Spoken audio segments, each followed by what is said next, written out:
We're recording now, so any time. Oh no, don't! I'm not ready yet. Hang on, Not ready. I need to write this down. What's it called? Oh yeah, Tell Tom about cancelling yeah. podcast Today? today? Question mark today. Interesting things said by uninteresting people. You're hosted by Ben and Tom. Interesting things said by uninteresting people.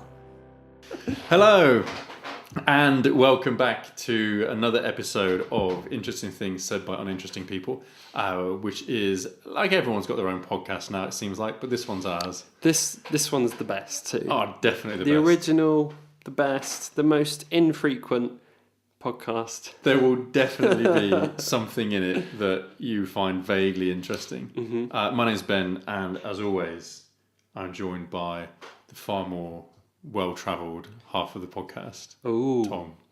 hello. Do you like that? I did. That's foreshadowing, that is. Ooh. Yeah, I know we ask this question every time. How are you, mate? What have you been... Good. What's been on? Been away to Japan for 2 weeks, which we'll explain. We'll dive into the grimy depths of Japan, and that's it really. No, Working. fair enough. I think that's enough, though, That isn't is it? I mean, enough, that's... Yeah, dude. That's about it. How about you?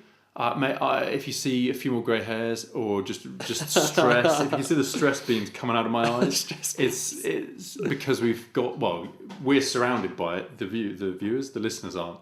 But this is we moved house, so yeah, we're now in the new house. We're in Ben's new place. And it is Top class podcast in this. Yeah. Look. Okay, we'll just give you a good solid 5 minutes to have a look around yourself while we sit quietly. Really imagine it. Mate. Well, I think we could point out as well that's probably why we haven't recorded in a little while. Yeah, I it's think probably so. one of the big reasons. Yeah, Ben's moved house.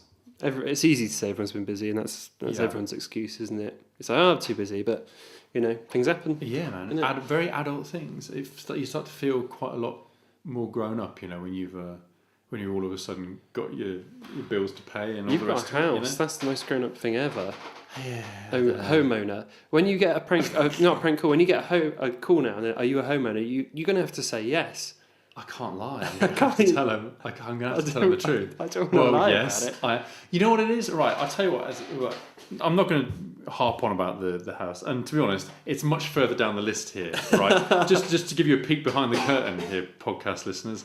Anything I have to say about the house is a bit further down the list. But you know what really grinds my gears about it? We used to live in a flat that was, well, as you know, I'm telling you for the benefit of them. Flat dweller. We were off the ground floor. We were like two stores up, and it means we avoided the kids at Halloween. It was great. The trick-or-treaters, they never came around. It also means we avoided all the election guys. Oh. Now we get the notes through the door going, which I used to be able to ignore in the lobby. I'd just leave them there, Yeah, that's what we do. Yeah, right. Yeah. You get the notice going, oh yeah, and today I've narrowly avoided having to actually face-to-face talk to one of our local candidates. I don't know, man. I'm democracy is right up my street. Nothing wrong, I'm going to vote. It's all fine. I'm into it, but I don't want to talk to someone on my doorstep. No, definitely not. Especially if you're busy. Go away. Go away. Can you not see by my lack of trousers that I'm in no mood to talk to you about bin day? Cereal down like the side. Like, come on. I think I should almost just deliberately hang out around the house like that. Maybe you should. To put them off, and they kind of cross me off their Curry-stained wife beater. Oh, you could wear Make America Great Again hat. And that would really put them off. Yes. Or would it put them on? Ooh, don't know. You kind Maybe of, you shouldn't. Yeah, it's a bit of a risk, isn't it? Because it's like high risk, high reward. High risk, high reward. Yeah. Oh, so yeah, mate. We don't have to talk about too much bad news from America, but because. Well, no, absolutely. No, you're right. No. We'll get to it. But just to mention it. Did you see what Trump said about babies recently? I don't think so. Just keep it real quick, and I'm just basically this is just me and you chatting about this now. This isn't really podcast material. It's not a political. We're not a political. No. We've got no agenda. But yeah, he was talking about how at one of his rallies he was telling these people that babies are born, they're wrapped up, and then the mother and the doctor have a discussion about whether they should execute the baby. What? As almost in the same breath as he's talking about abortions, as if this is a kind of abortion where the baby's born, loved, given a name, and then, right, you sure you still want it? Otherwise we can, Yeah, if we do it the first few minutes... What a bizarre thing to say. Yeah. Do you think he was trying to make a reference? It just kind of went a bit off, off the wall. He certainly went on about it. If it was, if he was misspeaking, if he was talking about something really else. Driving the point home. Yeah. Oh no, that's as I say, I haven't really got a lot more to say about it now. But that is bizarre. Yeah, I've just realised, mate, we're sat on these benches at my table. Ready? They're quite creaky, aren't they? Yeah. I think We'll stay very still for the rest of the I'll cast. have to. You see, we've upgraded the house, but not the podcast table. The podcast table's gone to the dogs. But If anything, it's a downgrade. yeah. I'm not having a go. Thanks. Thanks. It's That's just it. My my grandfather's table is passed down from Oh no, brewer to Christ. brewer. Mate.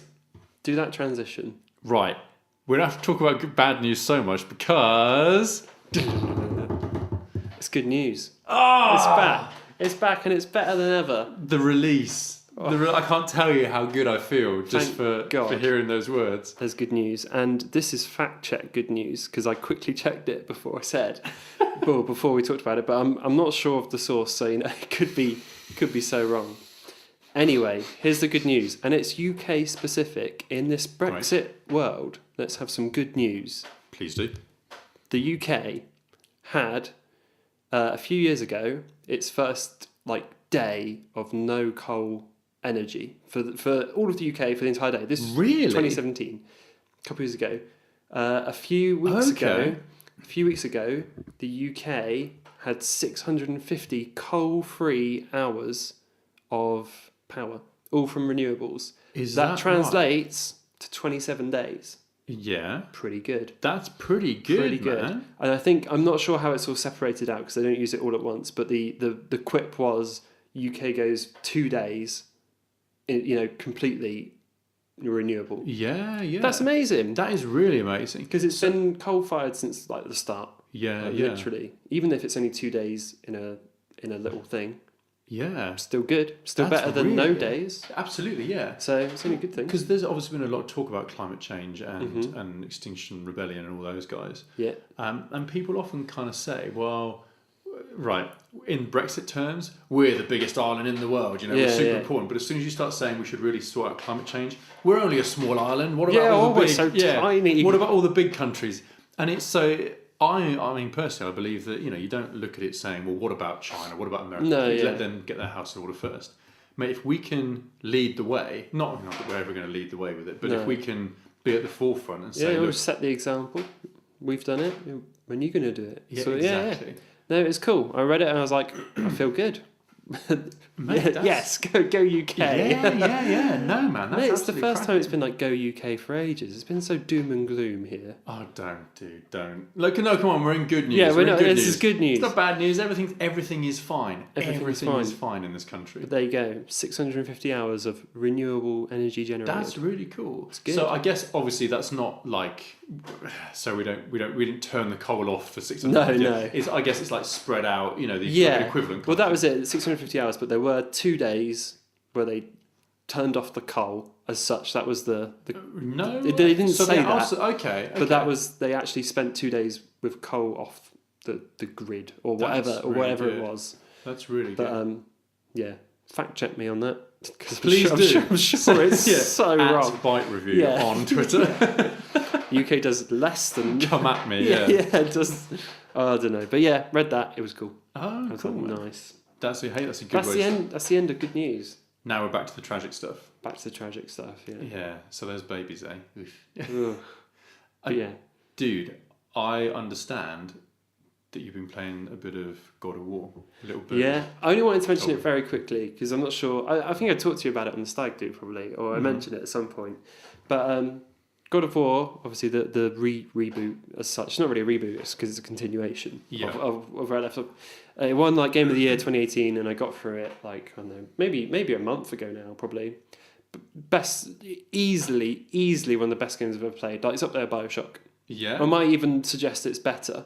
It's that's a pretty. Oh man, that's a pretty hard. It's the same world that's so attractive to just explore and look around, and like the story's like kick ass, and it ends in like such a fantastic. BioShock's ending was always like, it wasn't quite what you wanted, but God of War is just like brilliant. And it doesn't like. It's one of those games where it's like you've done the campaign, it's over. It's like, you can go back and do loads of other things. It's like it's not like that mission. You start again. Do you know what I mean? Because some games you beat the end, and then it puts you to the front of that mission, so you can go and do other stuff. But that end is the end. As if the end. You can do the end, and then that line of quest is completed. But then you can go off and carry on, and that part of the story has happened. So. If you go off and see other people, they'll be like, "Oh, you did this." You've completed the game. Yeah, effectively, yeah. But just amazing. It's hard to describe how good it is because it is just so good. But I guess it can control mechanics still very much the everything. same. It's cool. It's called changed. It's over the shoulder. The best thing about it, and they talked about this but it's all one camera shot. The whole game is one camera shot. All the cutscenes are all in game. All one camera, like, it never stops. The camera never stops. There's no loading. Yeah. They very sneakily obviously hide loading through, because you go around on a boat a lot of the time to go from like place to place, and it probably hides it within some way that way. Yeah. Really good references to the old games, but you don't need to play the old games to know what's going on. It's really smartly done. It's just so good. That's kind of what I would say. Yeah. It's worth buying a PS4 for. Really? Definitely. Oh wow! I consider that's a pretty big claim, man. Yeah, because I bought a PS4 to play Spider-Man, and I haven't played Spider-Man at all. Oh really? Yeah, okay. I just played. I got Bloodborne, but I played. I got God of War for Christmas, and then played that. And it's just. Yeah. If the PS4 died, I'd be happy because I played God of War. That's it. You served your £200. purpose. Yeah, the £200 has been well worth it. Oh wow! Okay. Stunning. Like. Okay. Oh, yeah, I can't sing the praises high enough. Yeah. Okay. It's amazing. I mean, would you say? I mean, the series has obviously got places to go from here, or is it kind of? Yeah, I think they'll carry on. Certainly. But yeah, his son's in it as well, isn't it? Yeah. It's kind of the classic father-son story where he's like grizzled and like, rah, rah, rah, and the son's all like, yeah, let's do this, and then they butt heads initially, and then they come together. The classic tale, but it's really well done. Did you play Last of Us? No, dude, no, I never did. No. Very, very similar vibe. The old grizzled guy and the young kid. Sure. Very similar setup, but just expertly done. It's great because he's gone to like Norse mythology now, as opposed to Greek. But obviously, the transition between those is weird. Yeah. And like that part of the main story is he's like a completely like fish out of water. He's not really supposed to be there. Yeah. And all the other people, but like, who are you? Why are you? Got all these like abilities and stuff. Who are you and all this sort of stuff.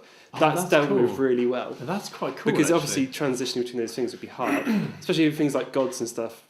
If you'd imagine only a certain set of gods exist for the world to exist. Yes. Yeah. But I think in the way it explains it, like they all coexist, but in different planes of existence, and so it's very interesting, like how it's done. But it's great how he's transitioned there. One of the best parts is when people start realising kind of who he is. Yeah. And then they get a bit like, oh my God, it's this guy who's done all these terrible things in the past. Christ. Anyway, I don't want to gush too much about it. It's amazing. I think Randy's played for it. Oh, there you go. Yeah, 100% of our listenership will be familiar with what we're talking about. So good. Yeah, that's what I want to say about God of War. It's just stunning. Oh, great, man. Okay. It's a fantastic game. Noted, mate. Noted. See, I have no such time for such things at the minute. The best I can do, the best I can offer you in return is a recommendation for something which, cards on the table, I think I might have mentioned on the podcast before, but I don't think I have. Oh no, right, let's do it. There's a slim chance I might have mentioned it before. Yeah. But stop me if you think I have. I don't think I have. It's a YouTube video series, YouTube channel, called My Mechanics. I don't think you have. Oh, perfect then. You'll love it. Great, right, get settled. Right, buckle up, because we're in for a ride here. It's a simple idea. Yeah. It's not so much about, the channel's called My Mechanics, it's not like a mechanic channel, it's not like automobiles, like cars and things. It's a chap who I think is a mechanic, because he's well, yeah, okay, having said that. But you never see him, you only see his hands. Right. I think he's Swiss. He doesn't talk. You just get the occasional caption for what he's doing. Yeah. It's like, all right, I started by doing this. Yeah. I'm moving on to this. All of it is almost a kind of point of view shot So it's like it's sort of it's of the workbench, all of the kit that he's top using. down sort of thing. So, sort of, yeah, almost. And you just see his hands, you see him working. And the work he does is he takes knackered old gear, knackered old tools, sort of equipment, and he perfectly restores it. Oh wow! But to better than new. Oh, what, like knives or is it like anything? It's like more complex than that. Yeah, Right. it's so. I think he does do the occasional simple like hand tool, but it's generally stuff that's a bit more involved, a bit more. It has a few more parts to it. Okay. But some of the stuff, there's two things that make it interesting. The one is the things he's restoring because they're old school. We're talking from like maybe the 30s to the 60s. Ooh, that most sounds of it. cool. So yeah. So he's got like a soldering iron that has a big flame that jets out of it to heat up the metal element, So literally, or there's an old another one that's got fire on it. He's got an old blowtorch, like an old welding setup. There's an old coffee grinder he does. I think the first one I watched was him restoring a vice, like a big bench vice, which he did so well that company they're still around. They sent him a load of sponsorship, a load of vices. Here's a vice. Yeah.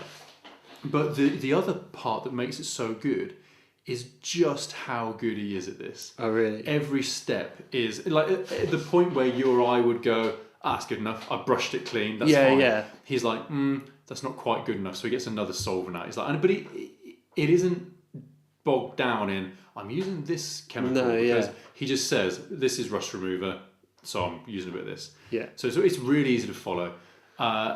But the job he does, and the number of times he says, can't quite get this good enough, I'll make a new one. So he lathes like a new bolt, or he cuts a new... Beautiful. Yeah. What's the best thing you've seen that he's like fixed? Man, the Vice is a good showcase. I'd say if people want to watch this, right, go for the Vice to start with. You have to send me a link. Yeah, I will. Yeah, and you know what? It's because there's no speaking, and it's just lots of or like those sorts of like no, good it's noises. almost like an ASMR video. Yeah, I was going to say it sounds like an ASMR. So we'll sit in at night. We'll go to bed. Yeah.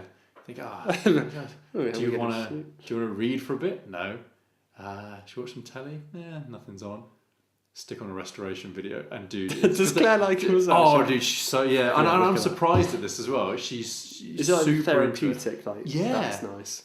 But it's the satisfaction as well. It's the fact you can when someone goes above and beyond and is skilled in a job, you can watch them all day. Yeah, right.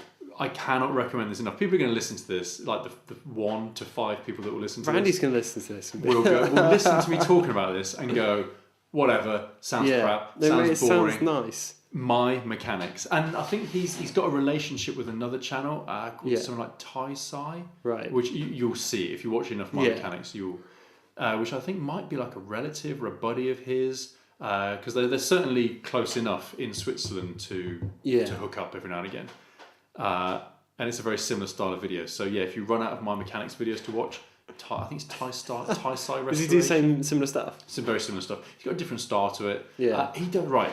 From an editing point of view, this isn't segueing to anything about video editing, but just as someone who makes video, I hope you can appreciate how annoying this is. Tai Sci, I'm calling him out. He occasionally, I'll be watching the video, and it took me a while to realise what was going on. Yeah. But sort of just smash cuts between different clips. Yeah. If you leave a frame of black in between the two, doesn't do that. So it almost looks like a blink. Yeah. It's really off-putting. So don't watch those. Come on, there's a button in Premiere that can get rid of that. Right, exactly, dude. Yeah. You can get it to do it for you. Yeah, but I don't think he realises it's happening, or something weird is happening in the rendering of the video. Yes. Something's going on. Where there's not all of them, maybe 1 or 2. I thought I'd get that off my chest. Yeah, fair enough. I mean, if you're finicky enough, well, I guess everyone should. But I always watch everything back, like probably about 3 or 4 times before I press. Before I always hit upload and then I watch it, so I can upload while I'm watching. And if anything stops, then I'll cancel it. But if it's okay, then I'll leave it going. But oh man, always check your work. It's the thing is, it's not on all of them. It's just on like 50% of them. Dude, maybe he's rushing. Maybe he's got to I've got to get it up today. Could be. Maybe. Oh, but man, there's a button to do it. There's a button. Oh yeah, so right click. It's called ripple delete. Right click, ripple delete. Done. That'll do it. Anyway, for those people who don't make videos, this is going to be completely meaningless. But if you're ever watching a video and you think it feels weird, like it looks like the video's blinking at you, that might be the same sort of thing. Yeah, no, that's fair enough. That's my restoration recommendation. Excellent. For the nation. Is Japan next? Or was it? Well, I think you had some stuff about cameras to talk Well, I mean, about. I can combine them. That's what I was thinking. I'll combine them because it's not actually massively interesting. Hey, well, sure. it is. That's the name of the game on this podcast. Yes, not interested. Not interesting people. Shoot, dude. Boring talk. How was it? How was Japan? Japan was like amazing. Like really, really good. Like everyone I've talked to about it. We went to Hong Kong a couple of years ago, which I think we talked about on here.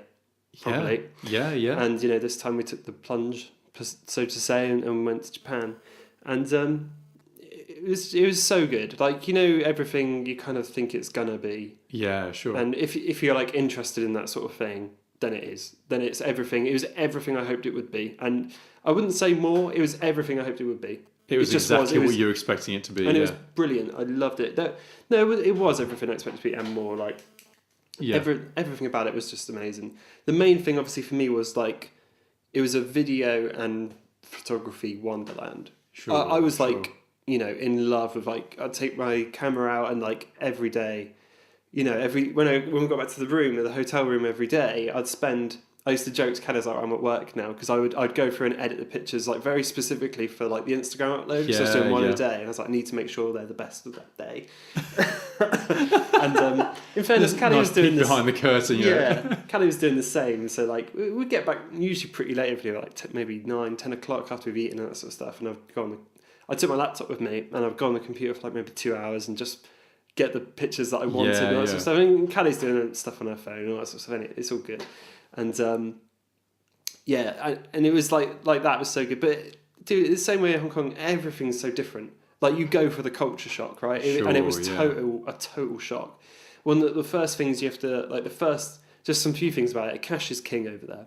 They don't do credit cards. They don't do cards. Which is odd for like what you think is quite a super tech savvy nation as such. But cash is king. Okay. You use cash everywhere. No one uses a card, and if you use a card, you sign for it. There's no chip and pin. There's no contactless or anything like that. Really? They use something called a Suica card, which is like a Oyster card, the best way to think about it, and they use it on the Japan Rail or just the underground. Per se. Yeah. In fairness, most of it is overground there. There are subways, but they're mainly overground. I suppose earthquakes. Yeah, maybe. Yeah.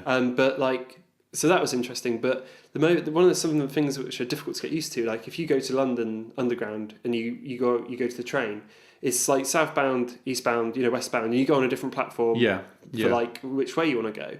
And in Japan, it's not like that, which was really odd to get used to. So like we'd go on a platform and you'd think either side of the platform would go different directions, but they go the same direction.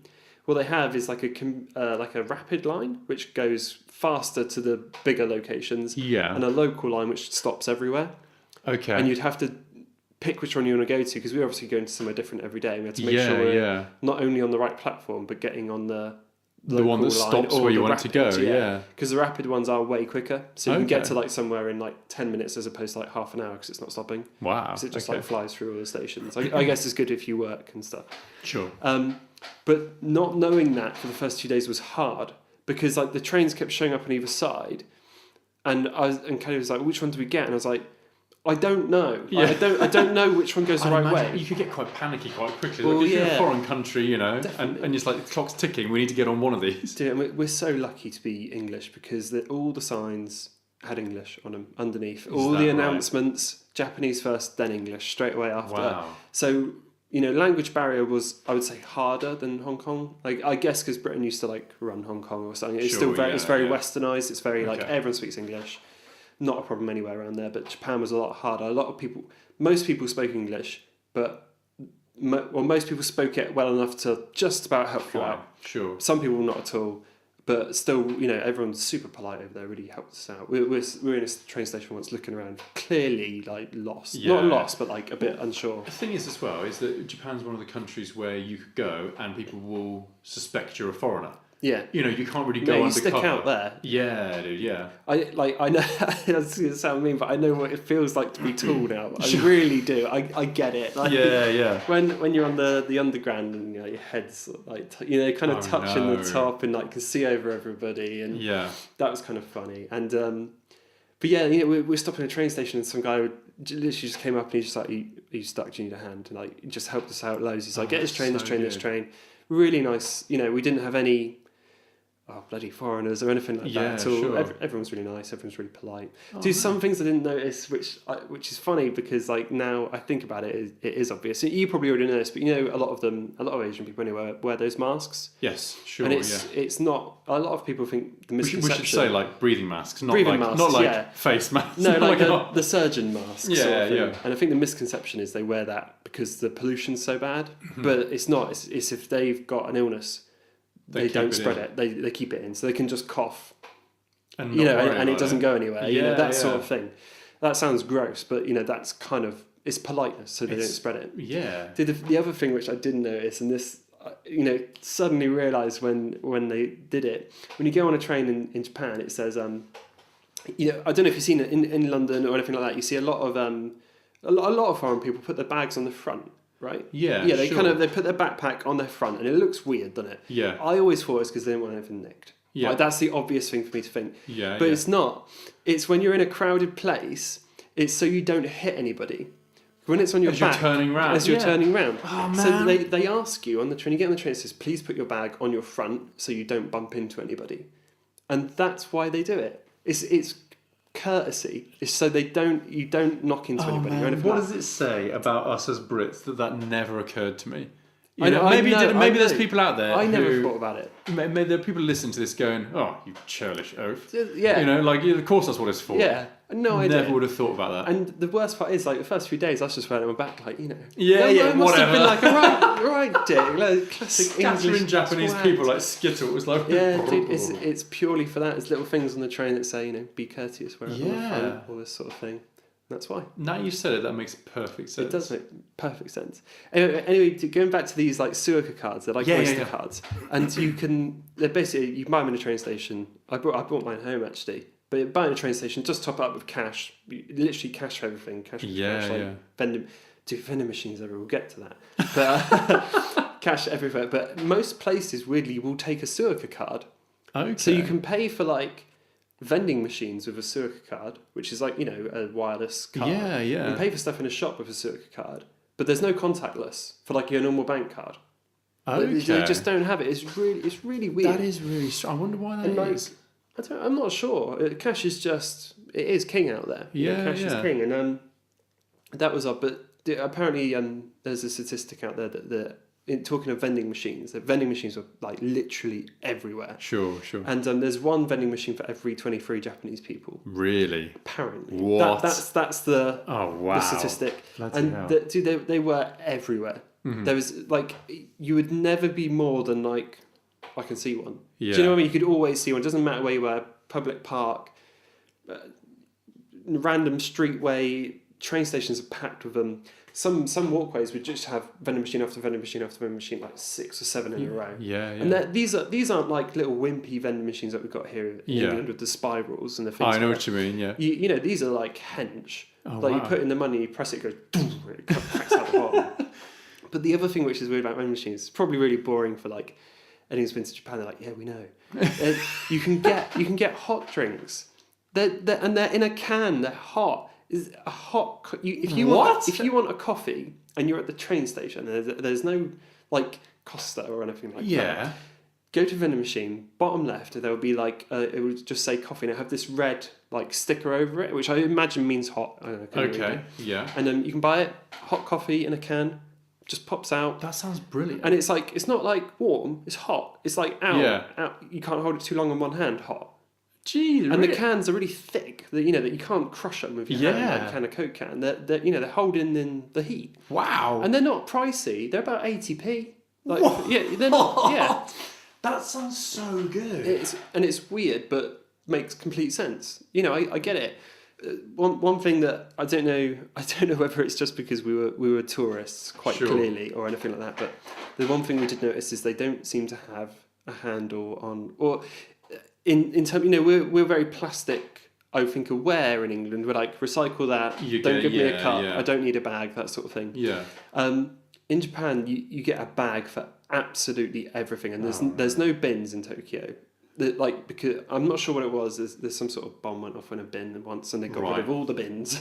So there's only a bin right next to a vending machine, and if there's not any on the streets, we've got like litter bins. Yeah, there's just there aren't any. Okay. And it's considered very rude to walk and eat or walk and drink. You can't. It's considered. If you're there chowing away and walking down. Yeah. I didn't see anybody do it. Okay. Nobody, because I kept an eye out for it, because I was like, how true is that? Yeah. I didn't see anybody do it. Really? Okay. So anytime we bought something, it's like, let's just stand and let's just drink it or something.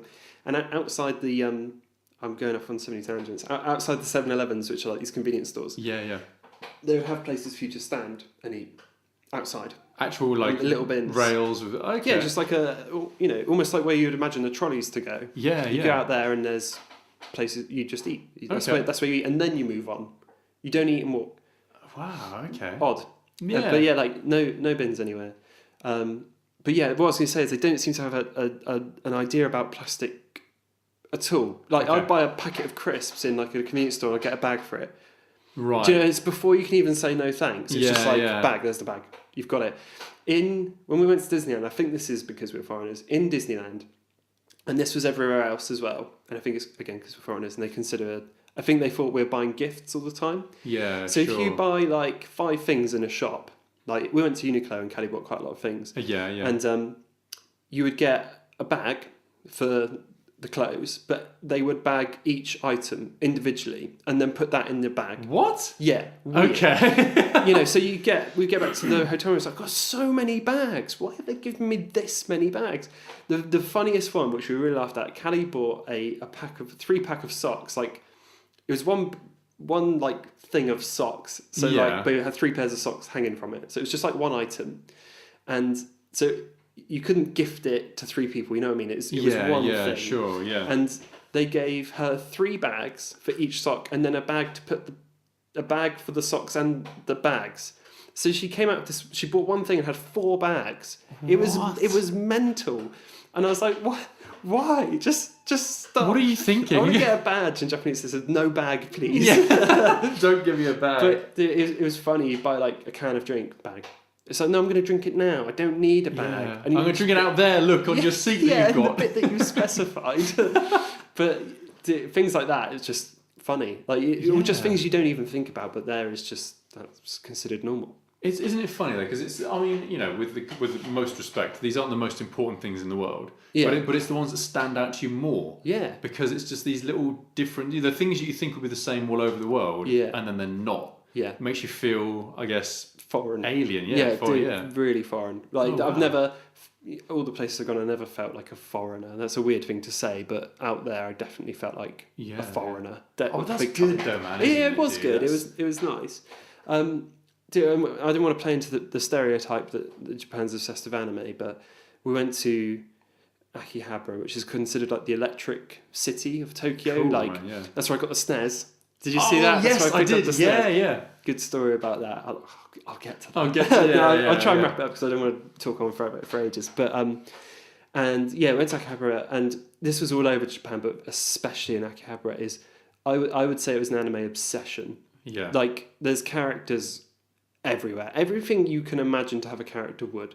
So like every street sign, every sign for any shop would have like a massive character on it.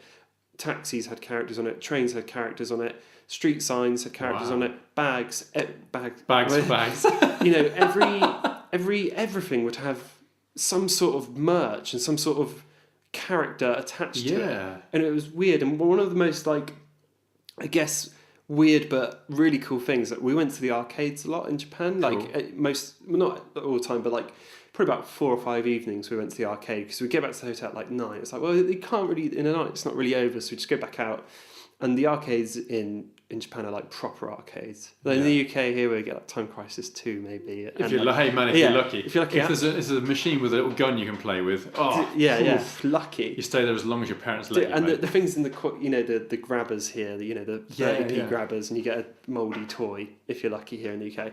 Not the case in Japan. Like if you go to, they're actually Sega branded places, and there's about 5 or 6 floors per arcade, and these were like proper prizes. You'd pay about 80p a go on the grabbers, but official Pokemon merch, official Nintendo stuff, official T-shirts, official action. They're obsessed with action figures, like proper detailed official stuff, and you can buy them behind some of the things rather than try and win them.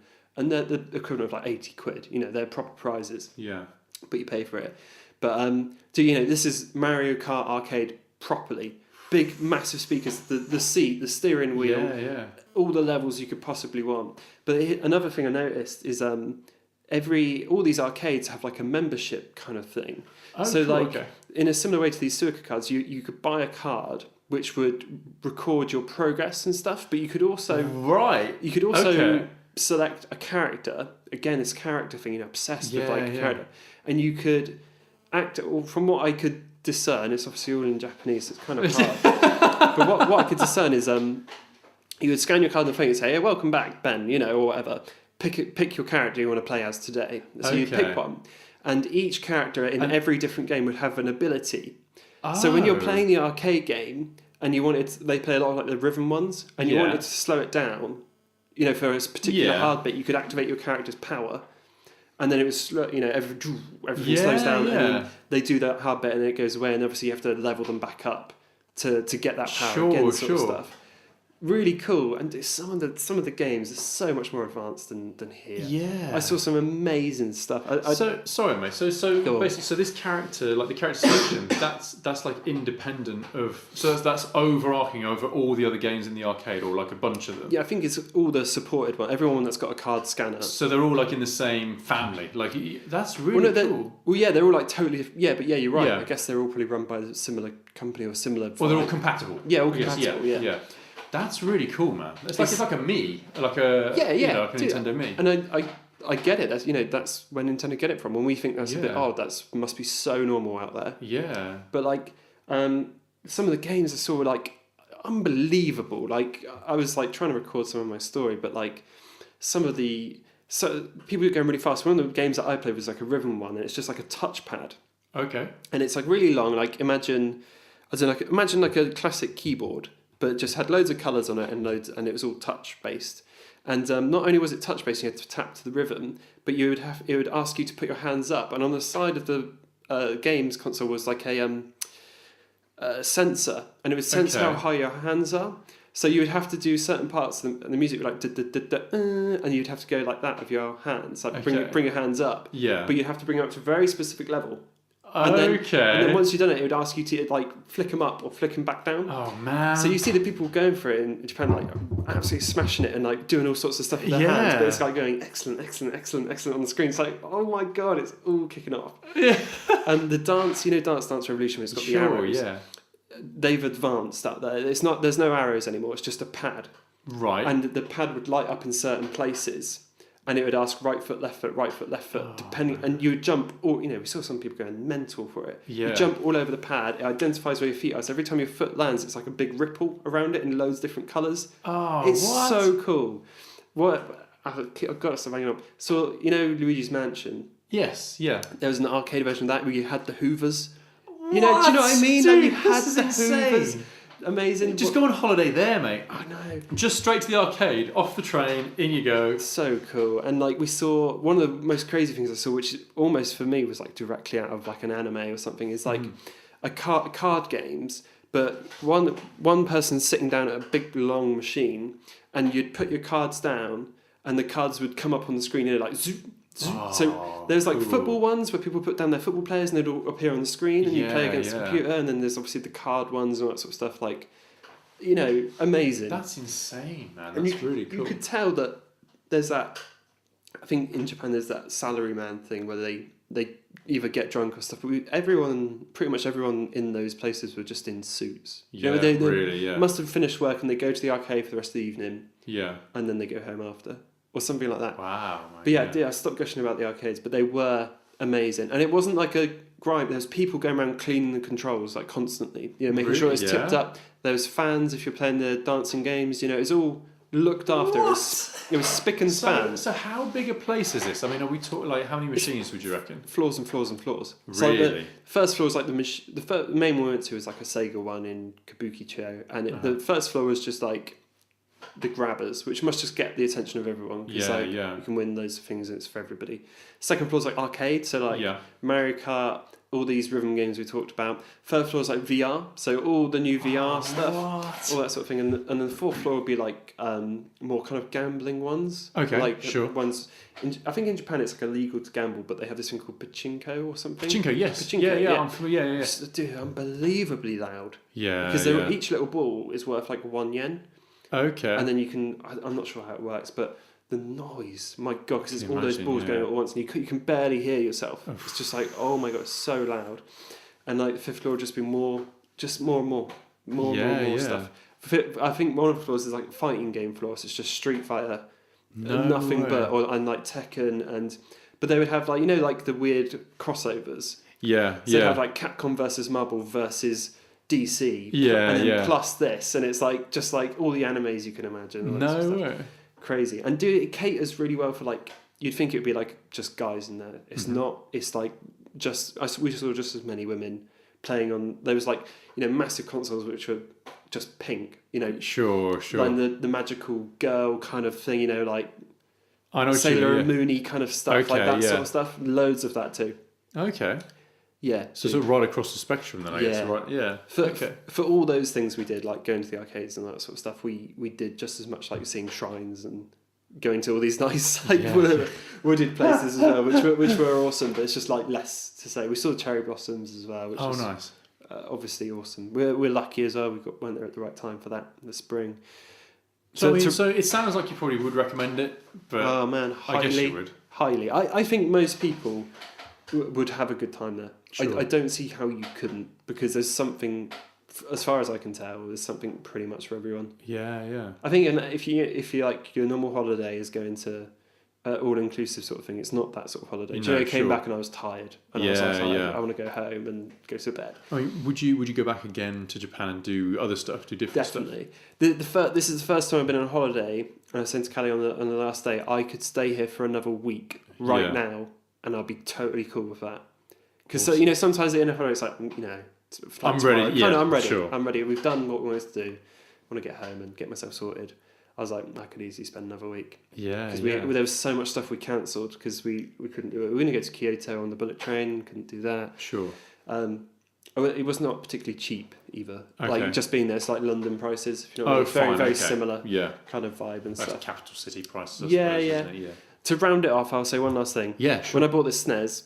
Yeah. This was in Akihabara. It's a Super Famicom, so it's not a SNES, so I can't play any UK games. Okay. It's like Japanese retail lock. It was equivalent of 17 quid. What? Dude, and it was like, it wasn't like, special offer. That's just the price. They had boxes of them. Boxes and boxes and boxes of them. That's insane. Huge, they're just getting them out and putting them back on the shelf when they're not gone. So I remember picking it up and I said to Cass, there must be something wrong with the price. It's 2,500 yen. Yeah. And I was like, that's so cheap. Like 1,000 yen is about 6 quid. Okay, yeah. And I was just, about 7 quid. And I was just like, it can't be that cheap. It must be missing a zero or something. But I was looking at all the others. I was like, they're all priced like this. I'm going to buy. I'll buy two. I'm going to buy one. I got that and Super Mario World, like, Yoshi on it. Donkey Kong Country 2 and Super Mario World 3, Yoshi's Island, where Mario's a baby on his back. Yeah. And the whole thing was like under 30 quid for all of that. What? But dude, the best thing was I went up to pay for it, and the guy said, in like kind of half broken English, he's pointing at someone else. There's a person outside dressed as Mario. This woman playing SNES. Okay. And he's like, if you can beat her at a game, we'll give you 20% of your cash back. So Challenge accepted. I was like, sure, why not? You know, it doesn't Yeah. matter. She's blatantly going to win. She's been playing all day. And I went outside and I gave her a receipt, and she's like, she just kind of said, what do you want to play? And she was already playing Bomberman. Okay. I was like, I used to play a lot of Bomberman on the Mega Drive because our stepsister at the time had it. Yeah. And I used to play a lot with Nevin as well. So I knew, roughly the controls and stuff. And anyway, I started playing. I was like, this is all coming back to me. Like I remember this. I remember these power ups and all that sort of stuff. Anyway, we were just playing. I remember one of the power ups picked up is like a throw, so you can plant the bomb, pick it up, and throw it. Yeah. And when you throw it, it bounces all the way over to the other side. Yeah. And like, there's this other power up that just lets you lay another bomb. And I kept getting the bomb ones. I was like, I'm just gonna fucking go for it. So I laid as many as I could and just started chucking them all over. So chucking them on the other side, and they started appearing. And I was just throwing them. And you could see she was like, no. And then she died. They take it out of my wages, sir, please. And then she died, and she just turned to me and went, like, she didn't speak that good English. She just went, oh, Yeah. She went, you've won. I was like, yes, I have. And she stamped my receipt with this little like logo, and I went back in, and the guy was just like, I think he's a bit unexpected. He's just like, oh, you're the chosen one. He ran this way, it sir. was so cool. And he just like ran it back through the till, and he just handed back like the equivalent of like £6 or something. What? So I got that. So I just came out of a SNES.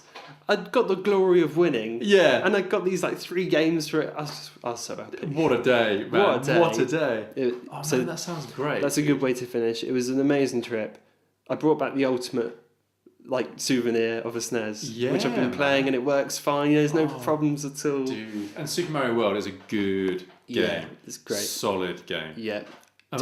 Sorry, go on. The weird thing about it as well is that half the game's in English anyway, because it's kind of like Super Mario is all in English, but the only bits that are in Japanese are when you need to save, or like when a dialogue box pops up, that's in Japanese, but everything else, like the worlds, are in English. It's really half and half. It's really weird. That's unusual. I wonder if that was how it was originally in Japan, or whether whether that's a new version or a rework or something.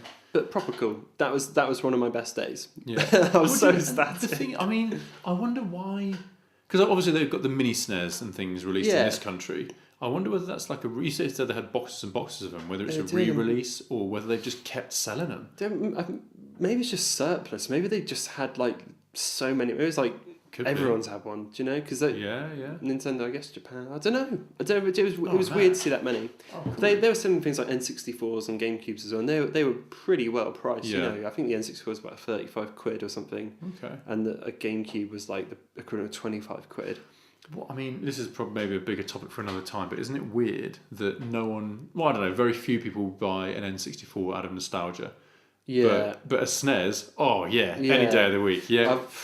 Man, I think the N64, like SNES, like and like the Mega Drive, like I think they aged well, like gracefully aged. But the N64 looks janky, man. Yeah. You switch that on, it's like.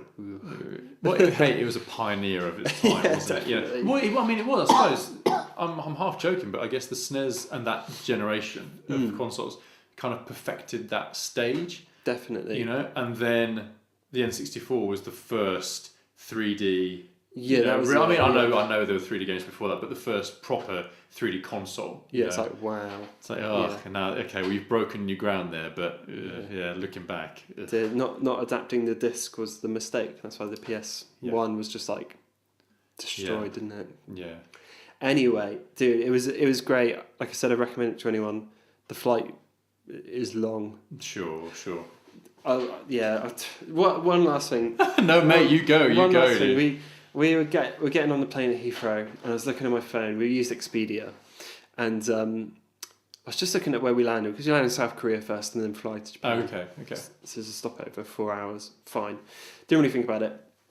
Just checking my phone, and I noticed, and thank God. I think we would have noticed the second we got there anyway, but the flight to Japan is at a different airport in South Korea. What? Not the one we're landing Christ. in. And this is like half an hour before we're boarding the plane from the UK. And I was like, there's not much we can do about it now, because we're obviously going to go. So I was like, I was trying my best to deal with it there. Luckily, it was quite easy. Like there's a train station at that airport that went to the other airport. Okay. Easy enough, but dude, the stress. We got landed. I can imagine, mate. We landed, and I was just like, right, okay. And like, it's silly things to think about. It's like, well, we need South Korean money now.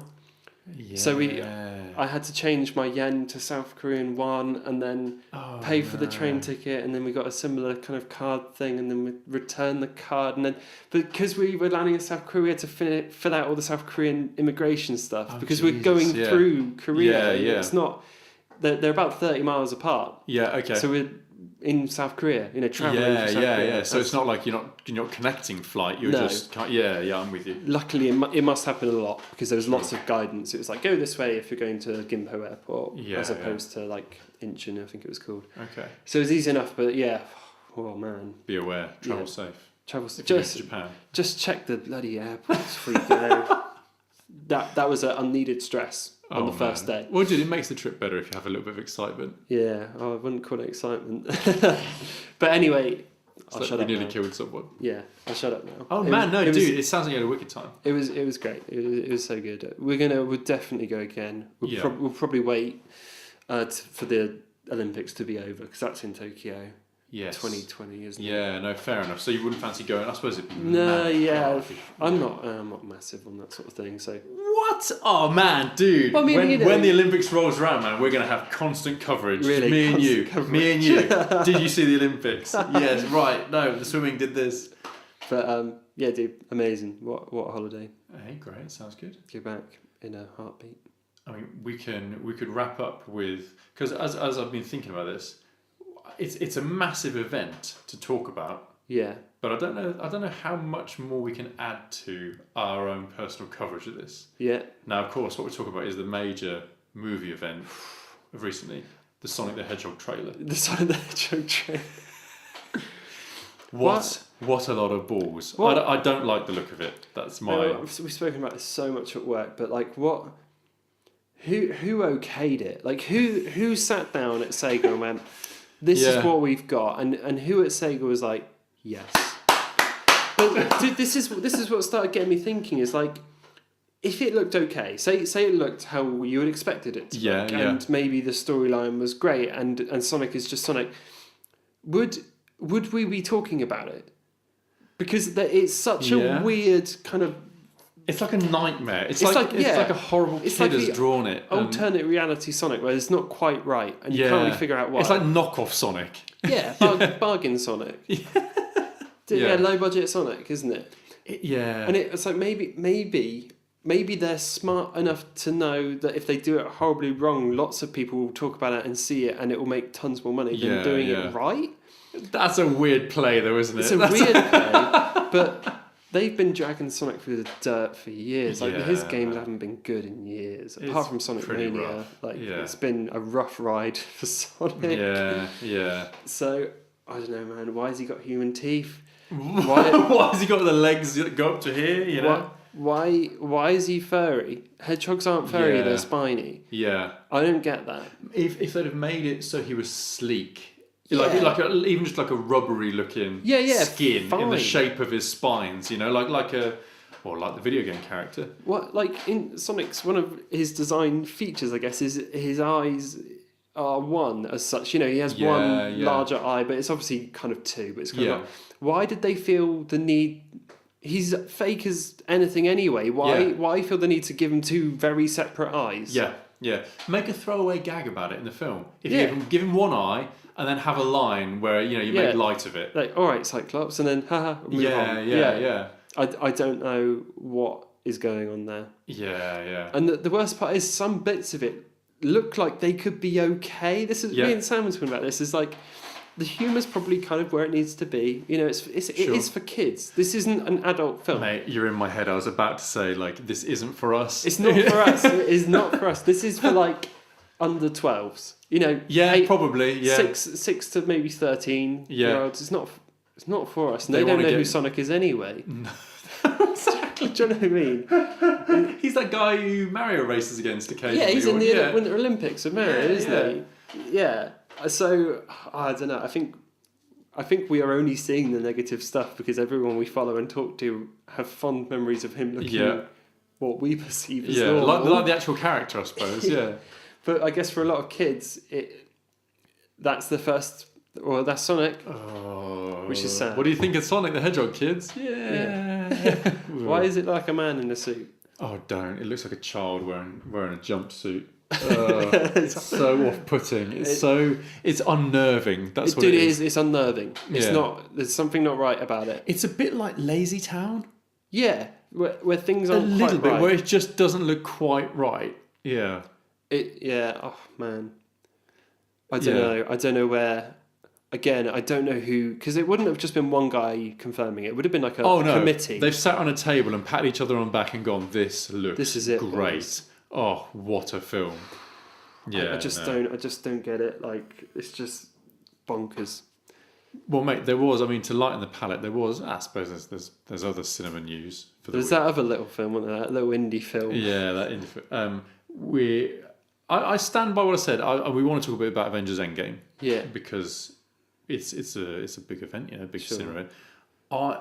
I have very short things to say about it, if I'm honest, in a Go good for way, it. in a totally good way. Go for it. Well, we're freely going to talk spoilers, aren't we? Yeah, I mean, yeah. by the time this comes out, people probably would have seen it if they're going to You'd see hope it. so, yeah. But yeah, just stop listening, I guess. If you don't want to know anything at all. But I just really enjoyed it. Yeah. That's not a spoiler. No. But I really, really enjoyed it. I thought they did a really good job. I think they did an amazing job. I agree. Like, what a tribute to everything as well. I mean, considering what it... I mean, it's easy to write it off as being, oh yeah, of course, we're used to Avengers movies now, it's fine. The actual accomplishment in terms of storytelling, to get 10 years worth of films to kind of come together to one story that makes sense. Cannot be easy. Yeah, and I mean, it's a lot of film. Like, there's a lot going on. There's a huge film, amount, yeah. But it doesn't ever feel rushed or overworked, I don't think. I've only got one beef with it. Oh, go on, please. Let's have a beef. I've only got one beef with it. It's technically two. But the first beef is my own beef, which is the last hour is like epic. The last hour is what we've all came for, right? It's the payoff in every way imaginable, and you get everything you hoped would happen and that sort of stuff. It feels like the whole film just leads to that point, which it obviously does. But do you know what I mean? There's lots of like, that's going to happen. Yeah. At some point, it's going to. And for me, a lot of it was just they're just building to that point. And Sam raised this point, which I think is really, really good. The way when they decide what they need to do. Yeah. Like they need to go back in time and that sort of thing. Tony Stark figures it out like that. Yes. And it's just done. Do you know what I mean? It's like, it's not like, oh, we're struggling to think of this. And I'm not, they have, the Hulk does the testing with Ant-Man, which is good. And Tony's just like, run the test. Oh, it works. Yeah. See, I agree. I didn't dislike that. It's just literally a nitpick. No, because I've thought about this specific thing. I tie it up for myself in my own little head canon, Yeah. Maybe he needed some information from them, like that pointed him in the right direction. I like to think that maybe they said, oh look, we've developed time. We're thinking about time travel using this principle or using this way of doing it, and he went, oh, that's an interesting thought. Yeah, I could probably make something because I mean, he in terms of the character, I'm not trying to defend the point here. I think it's a good. No, Tony Stark is meant to be brilliant. Yeah, of course. So I guess it's yeah. There's things like that. There's stuff to do with the time travel as well that doesn't quite make sense. Yeah, I think where the chosen one, the ancient one, is saying to Bruce Banner, you can't take the stones. Yeah, because you'll create this divergent timeline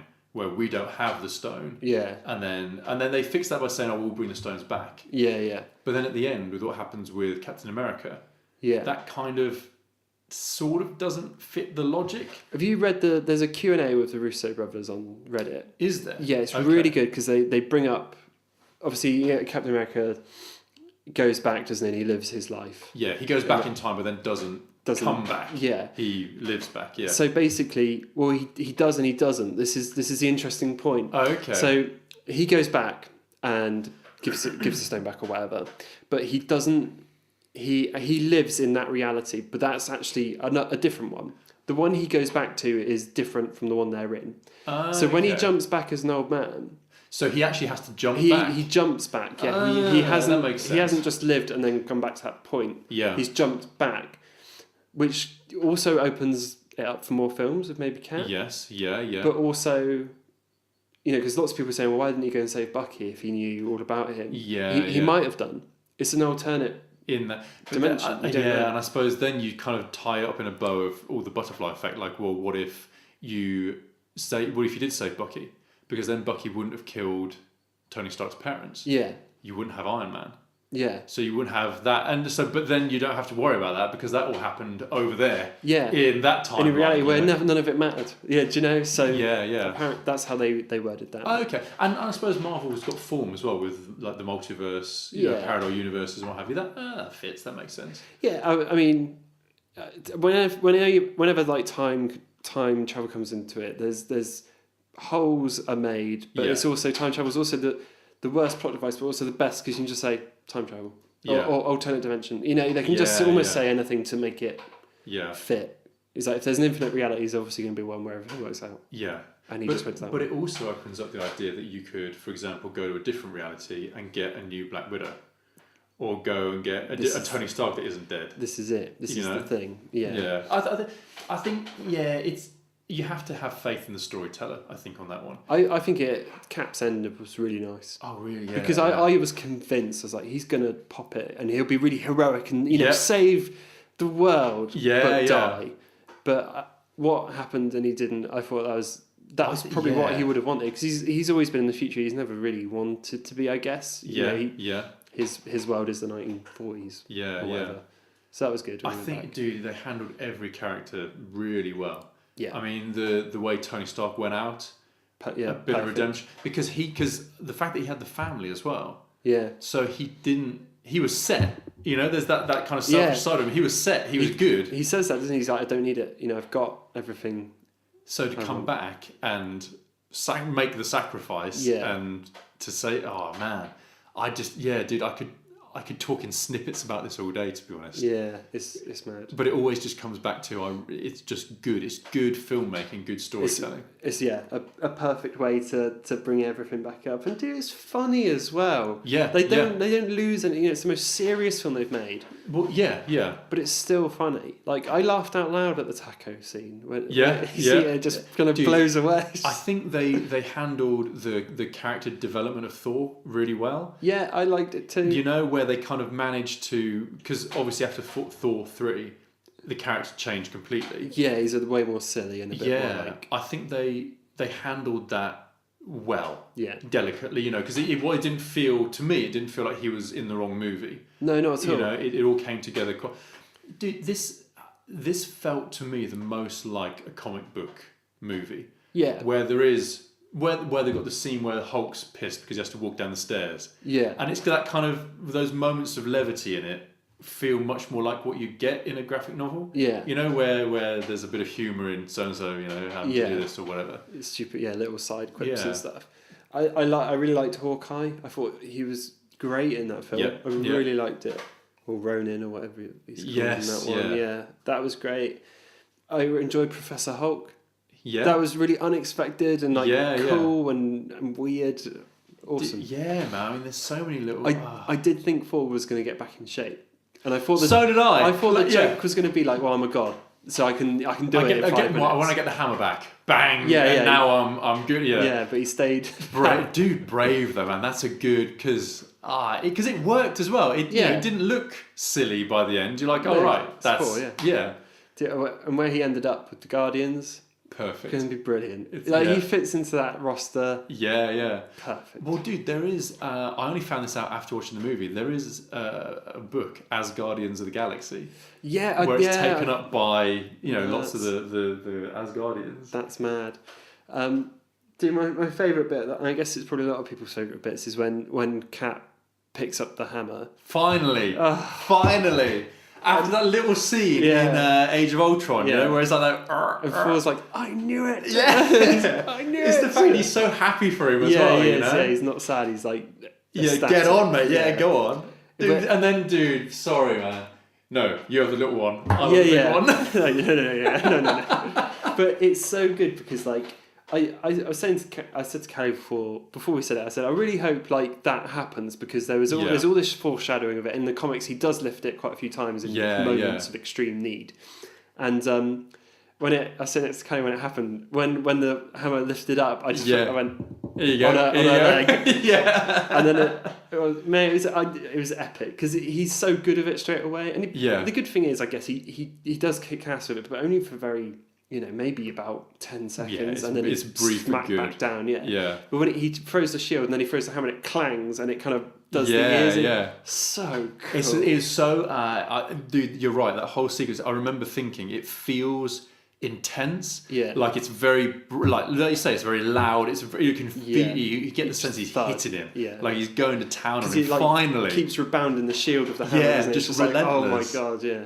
Awesome. Dude, I feel like that part, like for other characters as well, but they get that moment of this is who this character is before we sign off. Yeah. This like Captain America. Don't forget, he is just a good guy. Yeah, he's putting he's putting everyone else before him. And that's why he can pick up the hammer finally, because that's how Thor gets in the first film. He decides his life isn't as important as all these other people's.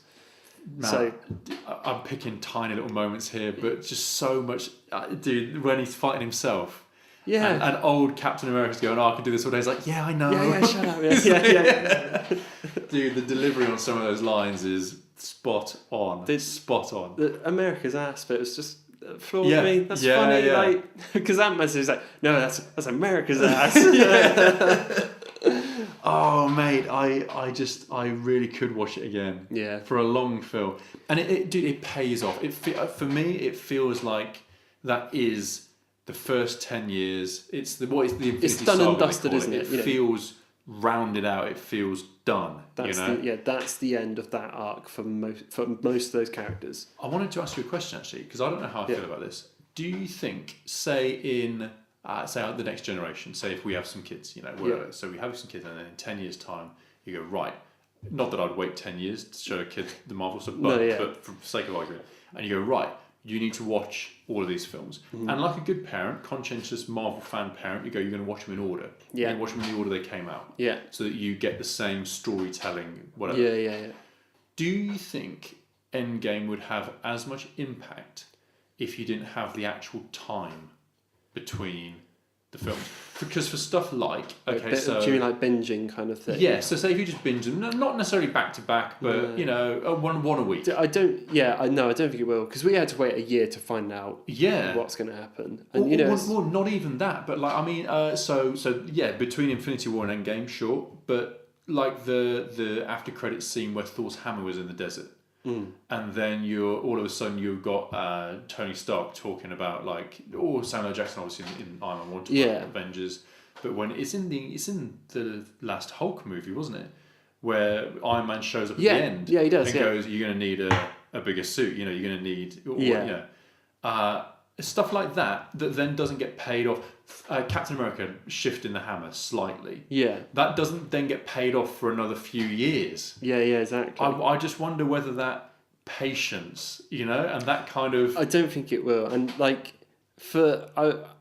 we talked about this, but I think for us, this is our Return of the Jedi. This is our version of that. It's such a big cinema event, and I think the next generation of kids will have a similar thing. It won't be superheroes, it'll be something else. Yeah. Or it'll be, another saga that will just have that sort of massive cult payoff. Because that's what I feel like we're lucky. In my eyes, the Marvel MCU is way more consistent than Star Wars or something along that. The quality is definitely more consistent. Most of them, there's a few stinkers of Marvel films, but not many. Do you like the fact they go straight back to Thor: The Dark World in Endgame and feature it so heavily? Yeah, they do. Just on that note. Yeah. Anyway, like I said, we could gush over... what was I going to say? There was one interesting thing about Thingy picking up the hammer, or Captain America picking up the hammer. Maybe we should end there, because we just talk about it forever. Yeah. Is in Age of Ultron where he shifts it a little bit. There's two theories as to why he couldn't then, or didn't. First theory is because he was hiding what the Winter Soldier did to Tony's parents. The Civil War thing hadn't happened. Because he didn't make him worthy. Because it's it's a bit, it's not evil, but it's not it's not truthful either. That's what's good about Civil War is none of them are really, they've both done bad things, including that. Anyway, the other rumour, which the one I'd prefer to believe, Yeah. I guess, is that he can lift it there, but he chooses not to.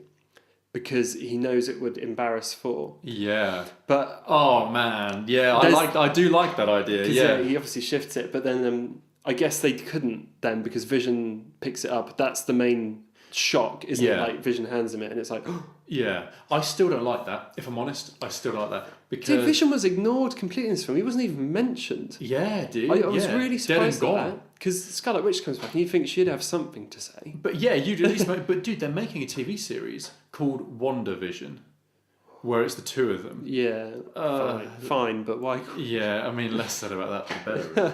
Really. But no, dude, you're right. I mean, I feel like we're not, we're saying the same things that everyone has seen it saying. Yeah, definitely. Not just in terms of like, it's not analysis, but not in terms of comment on it, but just everyone's enjoying it. Everyone's enjoying the same. It's just a solid, I think, uncontroversially good film, which is kind of rare. It's rare that everyone rallies around something and says it's good. Yeah, it's like world reunition, all through the Avengers. I'll link to this, but I keep meaning to tell you about this. I watched just a great little video. It was Avengers spoilers with no context. Oh, yeah. Have you seen? I've seen some of the memes, but I haven't seen like a video. Yeah, where it's just a long video of just pictures of things, but not like, so if you know. Yeah, like, there's a picture of some stairs. There's a picture of like a cheeseburger. Yeah. The one I saw was like a peach emoji and the America flag emoji. Yeah, that's just loads of those. Yeah. But it's good. Dude, it's things like that you can just see, like DC is just like, I can't see you catching up to that level of not performance. But maybe this, on that note, and then we'll wrap up with that. Yeah. But I feel like what the lesson they should have learned was 5 years ago. Look, we just need to sit on it. We just need to be patient. Yeah. The same as the Marvel films were to start with. Let's just start and see where we go. Just make single character. Yeah. Just make good single character films. Tie it in, make it so it's tie-inable, I guess, as opposed to... Which now, with Aquaman, Shazam, did you watch Shazam? No, but I hear it's really good. It is. It's a good fun film. Yeah. Good fun film. And they got the new Wonder Woman coming out. Wonder Woman's a good standalone. I know she's technically tied in with the bigger, the wider. But I feel like they might be starting to do it. Yeah. Because they're maybe looking at it going, this can be a bit more light-hearted. It can I'm sure they can pay it off. Yeah. We'll see.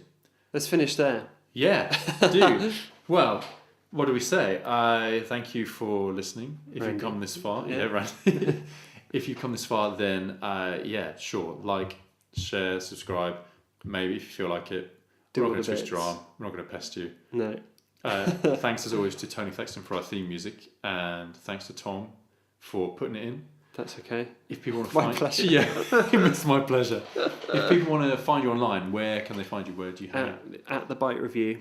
No, just Bite Review. I was going to say, at Twitter, at Bite Review on the old Twitter. Yeah, it's good. You should follow, man. There's some good high quality content there. Consistent. Nothing but consistent quality content, just like the MCU. Absolutely. I'm at Benji Wanlow on Twitter, and that's about it, mate. I think that's the Do you have any last words of wise wisdom? No. Keep going. Keep going. Keep going, everyone. Keep going. Bye-bye. Bye.